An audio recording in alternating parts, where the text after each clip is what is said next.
বিসমিল্লাহির রহমানির রহিম। আমি জুবাইর আহমেদ, বাংলাদেশ প্রকৌশল বিশ্ববিদ্যালয়ের পুরকৌশল বিভাগের ব্যাচ 20-এর শিক্ষার্থী। প্রকৌশল অধিকার আন্দোলনের শিক্ষার্থীদের উপর ন্যাক্কারজনক হামলার প্রতিবাদে আমাদের 5 দফা দাবি। এক, স্বরাষ্ট্র উপদেষ্টা জাহাঙ্গীর আলম চৌধুরীকে প্রকৌশল অধিকার আন্দোলনের শিক্ষার্থীদের উপর বর্বরিচিত এবং ন্যাক্কারজনক হামলার জন্য আন্দোলনকারীদের সামনে এসে উপস্থিত হয়ে উক্ত ঘটনার জন্য ক্ষমা চাইতে হবে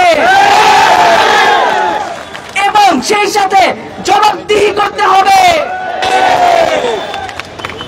2, প্রজ্ঞাপনের মাধ্যমে ইতিপূর্বে গঠিত কমিটিকে আমরা আমাদের প্রতিনিধিত্বের অনুপযুক্ত মনে করি। উক্ত কমিটিকে আমরা প্রত্যাখ্যান করলাম। অনতিবিলম্বে বিশ্ববিদ্যালয়ের শিক্ষক প্রতিনিধি সহ প্রকৌশল অধিকার আন্দোলনের স্টেক হোল্ডারদের সাথে নিয়ে কমিটি সংস্কার করে পেশকৃত 3 দফা দাবিকে দ্রুততম সময়ের মধ্যে মেনে নির্বাহী আদেশের মাধ্যমে প্রজ্ঞাপন জারি করতে হবে এবং এ মর্মে সংশ্লিষ্ট 3 উপদেষ্টা জনাব মোহাম্মদ ফাউজুল কবির খান, জনাব আদিলুর রহমান এবং সৈয়দ রিজওয়ানা হাসানকে আজকে এসে এর নিশ্চয়তা প্রদান করতে হবে। 3, হামলায় আহত সকল শিক্ষার্থীদের চিকিৎসার ব্যয়ভার সরকারকে বহন করতে হবে এবং উক্ত আন্দোলন চলাকালীন সময়ে সকল শিক্ষার্থীদের সুরক্ষা নিশ্চিত করতে হবে। পুলিশ দিয়ে এই যৌক্তিক আন্দোলনে আর কোন প্রকার হামলা করা যাবে না।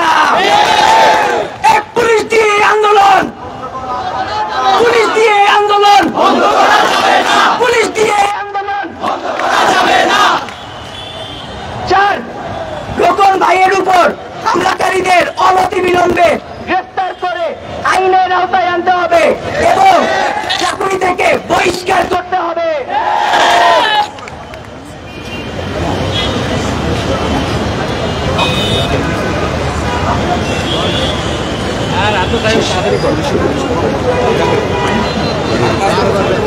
পাঁচ, যেসব পুলিশ এই ন্যাক্কারজনক হামলার সাথে জড়িত তাদের বহিষ্কার করতে হবে।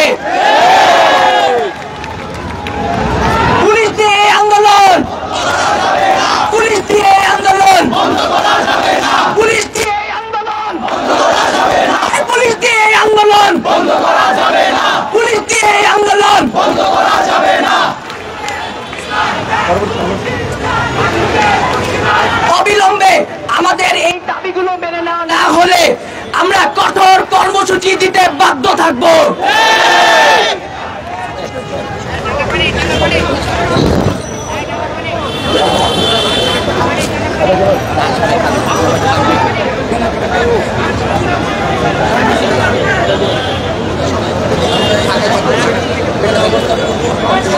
আমাদের দাবি মেনে নেওয়া না পর্যন্ত আমরা সকল শিক্ষার্থী ঢাকা এবং ঢাকার বাইরের সবাই আমরা আজকে এখানে অবস্থান করব।